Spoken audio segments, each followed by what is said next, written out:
Hello, my name is Louis Diaz. One advantage I think to being blind is when I'm woodworking and I have a machine running, I can only hear the machine and the wood being cut. That's my only distraction. Not being able to see the outside world as I'm woodworking allows me just to solely concentrate on where the blade is at and where my hands are at. So in that aspect, there might be a slight advantage to being blind, being a woodworker. I have been woodworking since I was 6. So that would be about 22 years. My father has owned a wood shop down in the valley, making custom shutters. And I always thought that line of work was fun. You get to go and you have a pile of wood. You get to take that material and cut it up into different shapes, put it together, whether it's gluing it, nailing it, a combination of both. So it's been a hobby that I've always loved to do, and I actually have gotten to do it a little bit professionally.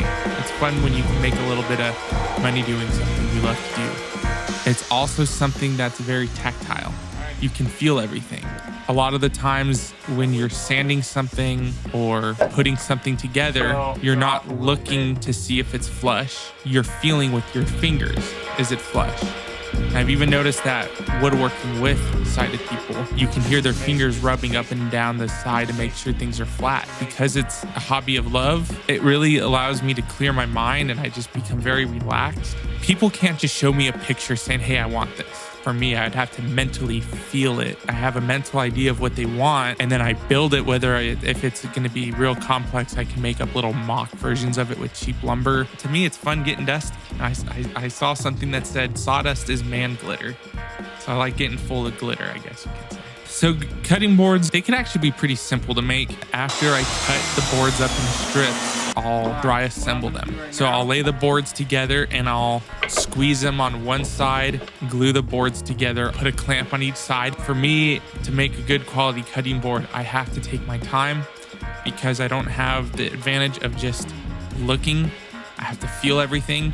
There's machines called joiners. It's a very deceiving name because it doesn't join anything together. All it does is straightens lumber so it can remove arches out of the material. Part of the reason why I also love woodworking is I've been told my whole life that you can't do this because you're blind. And so I think it's fun for me to be able to woodwork, not to draw attention to myself as big, oh, look how cool I am. Because that's not me.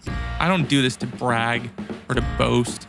But I think it's fun to be able to show people that you can do anything you put your mind to, even if the world or the people around you or the naysayers tell you can't. Have a good attitude about it. If you want to figure out a way to continue living in a sighted / hearing / two-legged, two-armed world, when you're missing one of those, it's doable. You just got to have a good attitude. Once that final project's done, it feels good to be able to give something to somebody and, hear their enjoyment of receiving something. And, it's just fun to be able to have that bragging rights. Oh yeah, look what I made for this person.